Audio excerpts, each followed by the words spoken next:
Welcome to Into the Fire, a Burning Coal Theater Company podcast series.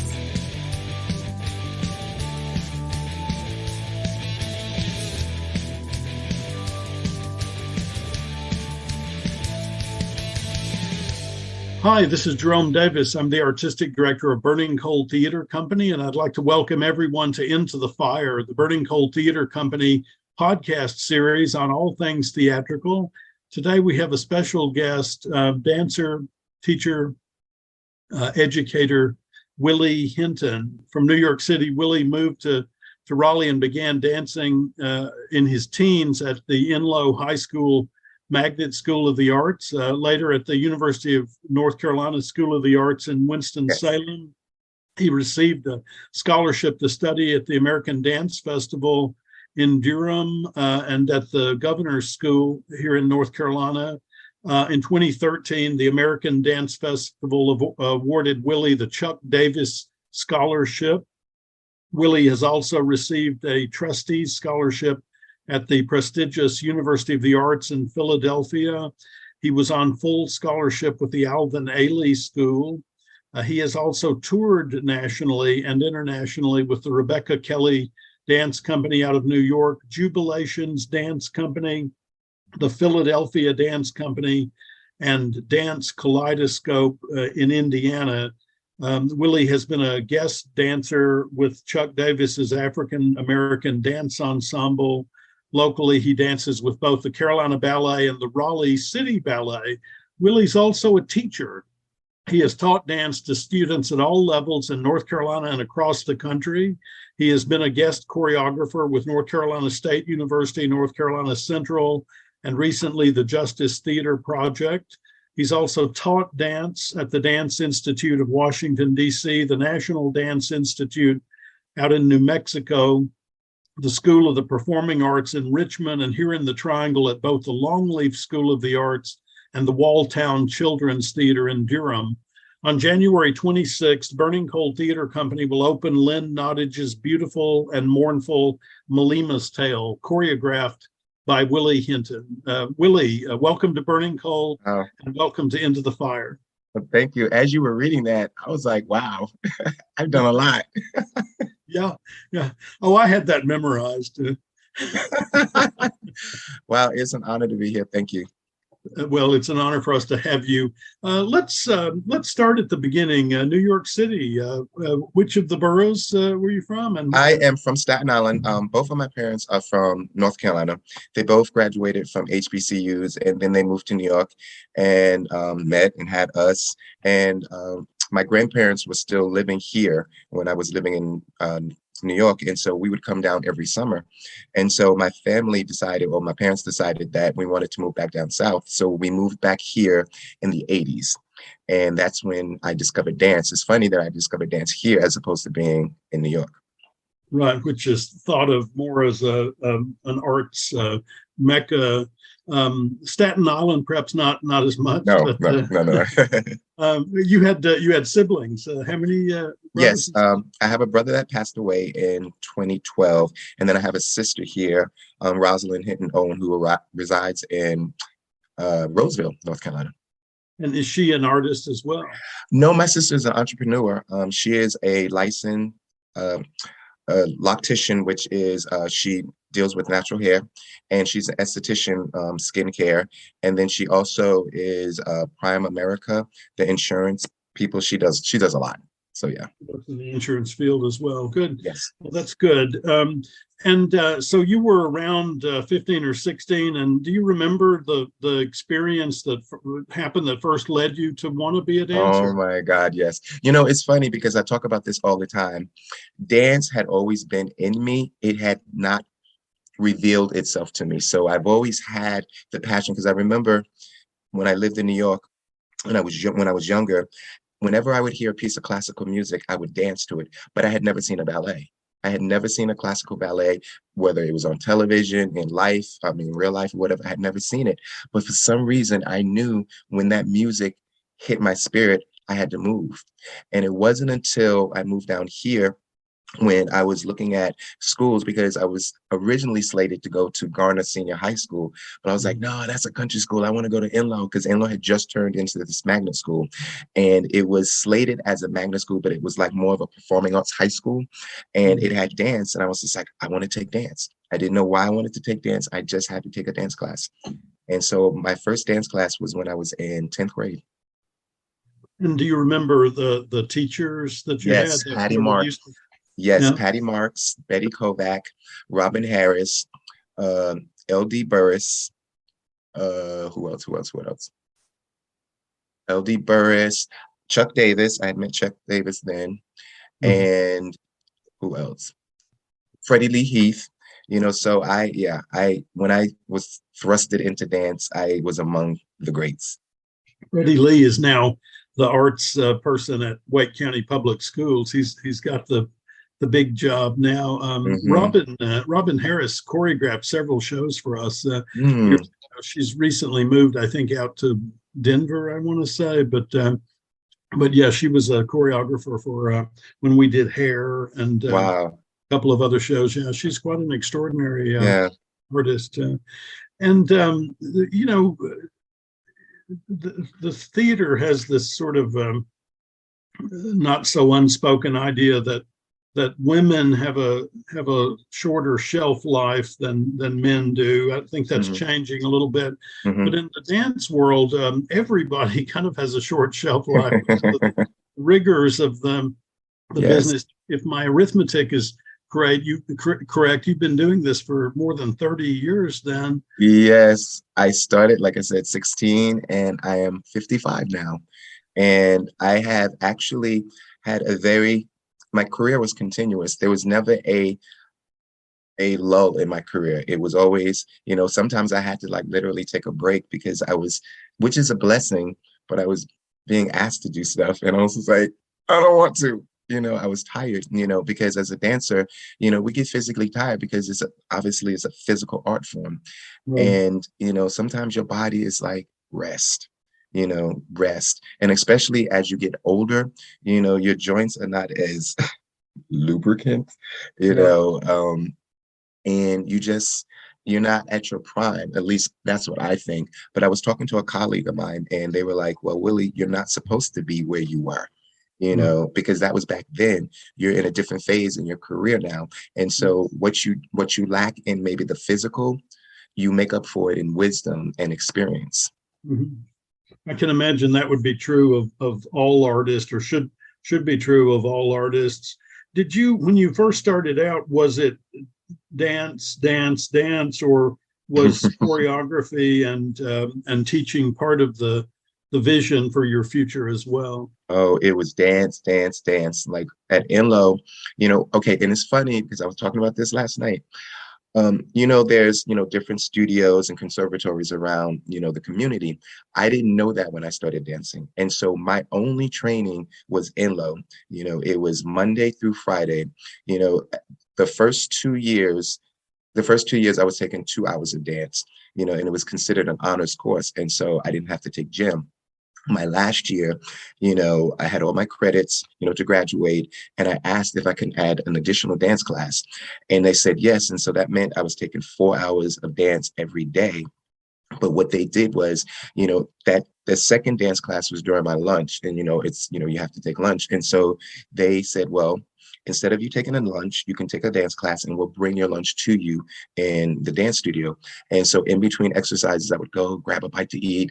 I would go, take something to drink, sip on something to drink, and I would go back and I would dance. And I did that for my entire senior year. Goodness, that sounds a little bit like my senior year, except without the leaps and pirouettes and stuff. And were there others there with that kind of drive, with that kind of initiative as well? No, it was only me. And my teachers, and it's that, my teachers saw something, and that's why they allowed me to do that, because they were like, this young man, he has a gift. Before I even knew it, I just knew that I loved it. I didn't know that I was kind of good. I just knew that how it made me feel. And often I would stay after class, after school, and I would just dance. After dancing all day, I danced even more. And I would just have my private time in the studio, and I would just feel the space. you know. And were you choreographing in your No, mind at that time? No. no, no. Yeah. I was just actually, I probably was because I love improvisation. I love the art of improvisation. I love the art of just, being in the moment. And so I did a lot of that, not knowing that that was going to carry me over into my career because I love improvisation. I've actually done shows where it was all improv based. Have you had to, I'm curious, because improv is not a word one associates with dancers, but it makes perfect sense as you talk about it. Have you had an experience as a choreographer where you remembered something from that period in your life and went, oh, I can use that now. Now I know what that's for, or Mhm, something. Does that mhm. happen to you? It happens, well, actually all the time. I remember I had choreographed this piece called Strange Fruit, and it was all improv based, but somebody actually videotaped it and or recorded it. And actually, when I went back and I viewed the video, I was just like, wow, I can actually use that material and choreograph an actual piece as opposed to improv. And so I tell a lot of my students, whether they're doing a choreographic workshop with me, I say, get into the studio, press record, and just improv. And then go back and extract material from that because you can get a lot of material out of like a 2-minute improv. How And do you, actually, mhm. yeah, go ahead. You keep, Actually, we have like with Preston in Malima, I'm giving him the basic structure, but some of his work, because I want it to be organic, is based off of improvisation. And he's doing a really, really fabulous job, with the guidance. I was thinking about the language of choreography. In the theater, we say go upstage left and sit in the chair, and Mhm, and after a minute, even novices understand what upstage left is. mhm. But I imagine it's much more complicated in the dance world. Do you have your own version of that, or is there a standard? It's a standard, but then within the standard, we do have our dance lingo. Like for an example, we would say right before performance, we would say mayor, Right. or we would say we're going to run it again, or we would say let's take it to the edge. We would say, you twirled, or we would say, all right, y'all, you're going to live in this moment. And so we do have our own lingo, you know, and Sure. it's just, but you know what? I feel like the same way with actors when I'm in the room with Anna. It's I'm hearing a different language than I'm used to, and I love it. Because I try to connect it to dance. Like, okay, she just said that. Okay, how can I connect that with dance? Yeah. That's very interesting. I imagine each, in music, there are notes on a page, right? And even if you're improvising, at some point you can go back and write those notes on a Hmm. page. Hmm. With dance, it's more recording it, It's video recording, and yes, so you're not yes, writing out no. Yep. using language. Yeah, that's interesting. And then the other question I wanted to ask you is, when you are teaching, are you looking for another Willie Hinton? Is that the part of the objective there, or what is the objective? The objective is to give them what I was given. I had a lot of amazing teachers and choreographers come into my life, and they left marks, and they left their spirit, and they left their artistry, inside me. And so I feel like it's my artistic duty to pass the baton. And so I don't really look for another Willie Hinton because the world is enough with me. And so we don't need any more of me. And so and so and so I just look for those students that are hungry, and you can tell it in their eyes. Let me ask you this question. I saw a show, a musical Mhm, comedy several years ago.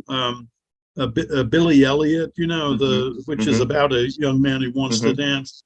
mhm, But one of the interesting things about the production is that they had people in the play dancing that did not have the body types that one mm. normally associates with dancers. Is it possible for a person to have the fire, to have the spirit and the passion, but not to physically be able to dance, Yeah. or is there a way to become a dancer regardless of your physical presence? It's changing now, thank goodness. But back in the day, it was very much, okay, yes, you can dance, but you don't look the part. You don't fit in with the aesthetic of the dance company, because a lot of dance companies, they want us to all look the same, especially in the ballet world. But it's starting to change now. The aesthetic is about, the feel of the company, as opposed to, okay, she's a little heavier than that girl over there. People are like, if she can dance, she can dance. And so luckily it is changing. And I'm so glad, because I was in a position where, our bodies were like, we were constantly being monitored, in terms of our weight. And luckily I don't have that problem, but some of my friends would. And there were times where if your name appeared on the fat list, you did not perform. Mm. It sounds almost like jockeys in horse racing. Very much so. Um, I think, and I'm speaking way out of my league because I'm not in that field at all, but part of the beauty and the kind of magic of dance has to do with the human body, pushing the boundaries of what is physically and emotionally possible. And so I would think that would not have a baseline, that if your body is here, then how much can you push that? If it's here, how much can you push that would be equally dynamic and interesting. And I think, in other words, I think it's an old-fashioned idea, and I'm glad to hear that it's starting to go the way of many other old-fashioned ideas. Actually, there's a company in New York, Bill T. Jones, and he actually started, I guess, going against what the typical dancer should look like. And his dance company is so diverse. And I remember I had seen his company at ADF, at the American Dance Festival. Yeah. And as I was sitting there, I was just in awe, because he had like a big guy on stage.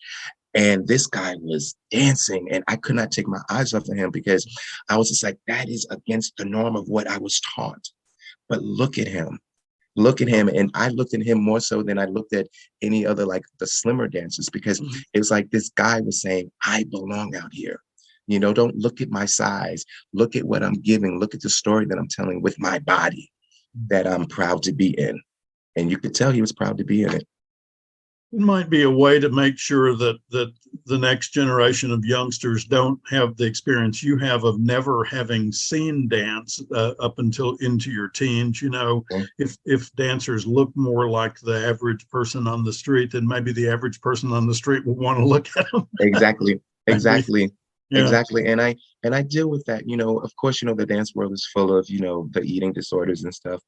And as a teacher, we have to really recognize that, and we have to really we have to study our dancers. We have to study them in terms of the artistic abilities, and we also have to study them mentally, like, okay, where are you? I want to make sure that you're okay, because a lot of these dancers, they want to be perfect. Perfectionism, they have to go for that. I have to be perfect. I'm like, no, you have to be perfectly imperfect, because that's what's going to make you perfect. But I think I'm the only one that's telling them that. I don't know if they're hearing other things, like you have to have this and you have to have that. And when you hear you have to, then it starts to get ingrained in you. And then you begin to look at yourself in the mirror and say, well, I don't have it right now. And then we start picking ourselves apart, because we're in front of a mirror, hours on end. And to stand in front of the mirror and just look at yourself all the time, you start to pick things apart. And that's really why I avoid it like the plague. Yes. And I'm really cognizant of my dancers looking at themselves, but looking at themselves in a way that you say, I am okay. I am okay. Yeah. I think we need more of that kind of teacher in the world. I know you choreographed The Color Purple for the Justice Theater Project a couple of years ago, I guess. About 3 or 4 years ago. Was that your first foray into theater, or had you done? No, no, no. Actually, I've done a lot of musical theater because it kind of broke the monotony of concert dance. And so I did a lot of theater in Indianapolis. It was the American Cabaret Theater. And it was just something that I did on the side. And I choreographed some musicals and I performed in, actually, I did cabaret with them, which was crazy fun. It was a lot of fun. Oh yeah, And yeah. then in Philadelphia, I did Black Nativity. In Richmond, Virginia, I did Black Nativity. In Indianapolis, I did Black Nativity. And so I've always done musicals, because again, it just was a way for me to step outside of my world and, become an actor or become a singer. Is Malima's Tale your first non-musical? Mm-hmm. Oh, that's interesting. Do you see any differences? Are you having any experiences that are surprising you at all? No, I love it. Jerry, I love it. I love being in the room with these actors who are just, they're about their craft. I love just sitting back and watching Anna just kind of shape the room and shape the play and just, give the actors the information and then allowing the actors to digest the information and then make something happen, and then, when I talk to the actors, I talk to them in dance lingo and they get it, Mm. they get it, and so it's amazing. I'm loving it. I'm loving it. I really am. Any thoughts about the play itself? It's kind of an allegory, I guess, about. I mean, it uses the illegal ivory trade as a starting point, but I'm not sure it's really about that. I think Hmm. it may be more about how the world is our resource collectively, and how Hmm. little attention we're paying to that as a people. Do you have anything you'd like to say about Malima's Tale or about the I experience? I do. Well, I think I told you I had gone to Africa in 2018. And the very first monologue that Malima does, it was exactly what I had experienced in Africa. I had never been to Africa, and when we arrived at night, and so I couldn't really fully take in Africa. But that next day, when I woke up, I literally heard the ancestors say, "Welcome home." I promise you, as I was, walking around downtown Nairobi, I was looking and I was feeling and I was hearing. And then when we went on safari, it was the same thing. I had a chance to put my feet, in the African soil, and as the sun hit my skin, I promise you, the sun was like, "You are familiar to me. I know your skin." And then we went to an elephant orphanage, and just to see the elephants and how they related to the earth, because they were the same color as the dirt, and it was like, wow, look at that, and it was just the feel of Mother Africa is indescribable. It's the experience was more artistic, but I left more spiritually, um, I guess, full, because it was just very spiritual. And I feel like that's what the play is. The play is about this spiritual journey, you know. Were you there as part of a dance company when you went to Africa? No, I went to teach. I was commissioned to teach out there. It was me and my director of Graceful Expressions, April Schweitzer, and then another colleague of mine, Princess Howell Johnson. She's the artistic director of Royal Expressions in Greensboro. And then we went out there to work with Mike Mawaya. He is actually the director of this dance program in Kibera, and it was the most amazing experience to go, because a year before that I had seen the video that he had created, um and we actually got a chance to be with this man who is like this global, artistic director and founder of this dance program in one of the like largest slums in Nairobi or Kenya. And so we went out there, and just to experience that, Jerry, it was the moment we walked into Kabira. The thing I remember the most was the smell. The smell was like horrific, and then on top of that, seeing all the sewage, the raw sewage, and, the dirt and the garbage. And it was just like, wow, people are living in these conditions. But Jerry, I promise you, I heard nothing but laughter. I heard nothing but laughter from the kids, the adults. They would dress up just to sit on their stoop. Women would sweep, the dirt in front of their house because they wanted their dirt to look neat, and it was just eye-opening. It was very eye-opening. And you taught to people who hmm lived there. You hmm were able to talk. And was there a language barrier, or were you No, able to speak? Yeah, they yeah, speak English. Yeah. they speak English and they ate it up. And a lot of the times the kids were coming from school, and so they had their school uniforms on, and a lot of the school uniforms were, ragged, dirty, holes in it. But you know what? They stood, and they stood proud. They were like, I'm here, give us some food. I didn't want to come back. I honestly did not want to come back to the States because it took me a minute to reacclimate myself being back in the States. Yeah. We have, I think the statistic is 5% of the world's population, but we use 25% of the world's resources. And that means somebody else somewhere else is not able to share in those things, which is a big problem and something that has to be gotten over, and will only be gotten over at the leadership level. At the top hmm level.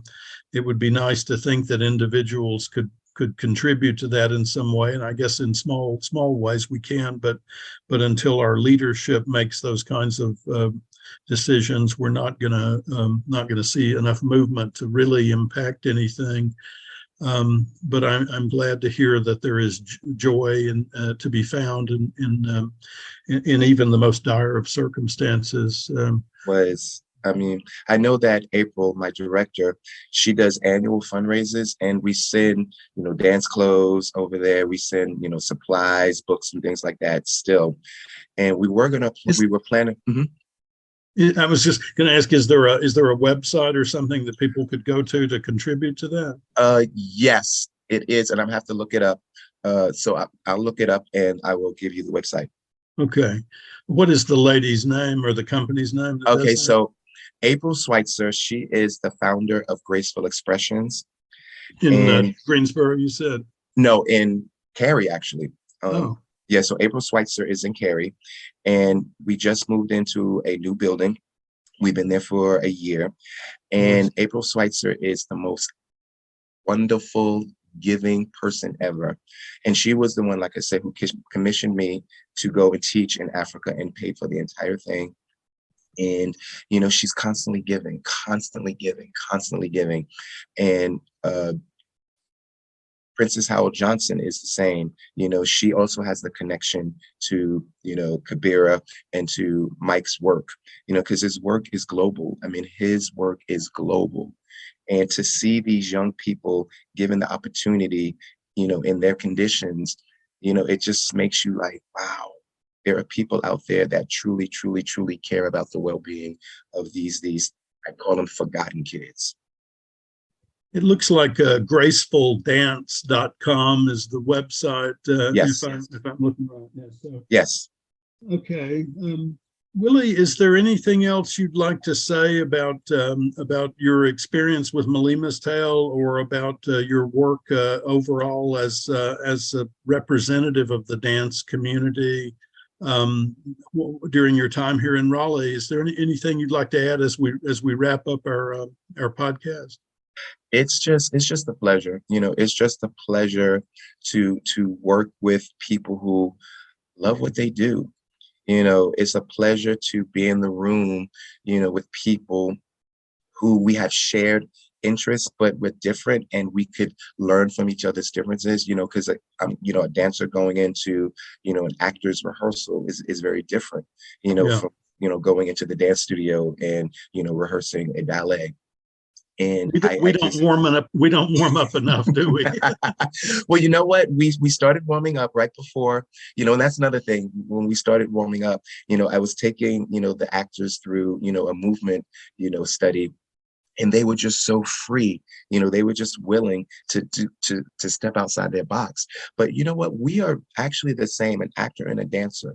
We're actually the same person, because a dancer uses choreography to speak, and an actor uses their words, and the words are always moving just like a dancer. And so Yeah. we both dance. We It's just different dance. language, Exactly. the same Exactly. idea. Yeah, when you were talking about improvisation, my first thought was how can you do that without language? And then I thought, well, of course you can. It's just, I mean, animals do that. If you watch birds flying through the air, they're communicating with each other through Exactly. movement, for instance. Exactly. And people do it on the street. You know, we don't Hmm. have to say, move over to the person, or excuse me while I step aside. You know, but we Hmm. make ourselves work. If you've Hmm. I know you have been in a big city. You know what it's like to Hmm. navigate those Oh my crowded, God. and Yeah. that's a kind of dance, probably a very beautiful kind if we had the perspective to. Oh my God. Yes. Yeah. But I have the quick story. During the pandemic, I would always go to Lake Johnson. Okay, because Lake Johnson is like, no, not Lake Johnson, Shirley Lake. Shirley Lake is like 5 minutes from my house. And so one day I was just on the grass and I was just looking up at the sky, and I saw two birds. When we take it for granted, we see birds all the time. But Right. this particular day, I was watching these birds, and they were literally dancing. I mean, there were times when they would swoop down together, and there were times when the wind would pick up and they would start flapping their wings really hard. And then when the wind died down, all they would do is they would stretch their wings out and they would Yeah. just glide up and down. And I was just like, wow, that's a cool duet that I'm watching unfold in front of my eyes. And And you I had see, never. yeah, you see tension and then relaxation. Yes, Yeah. yes, Yeah. yeah. And it was just really cool to witness. So yeah. That's great. I saw it last summer on my front yard. There were these two rabbits out there, and they Mhm. were bouncing up and down in front of each other like two boxers getting Mhm, ready to mhm. fight. And one would jump, and then the other would jump, and then both would Mhm. jump. They were making a circle around each other as they Mhm. were doing this. It was the funniest thing, and Mhm. I had the sense that there was something being communicated there. You Yes, know, they they yes, they know what it is. We don't know what it is, but exactly. something's being communicated. Well, it's a beautiful world that we live in so many ways, and one that needs some work in other ways. Yes. But I appreciate the work that you're doing with us, with Burning Coal, and for our community as well, Thank you. Willie Hinton. So thank you very much for joining us for Into the Thank Fire. you. All right. Thank you so much. Peace and blessings.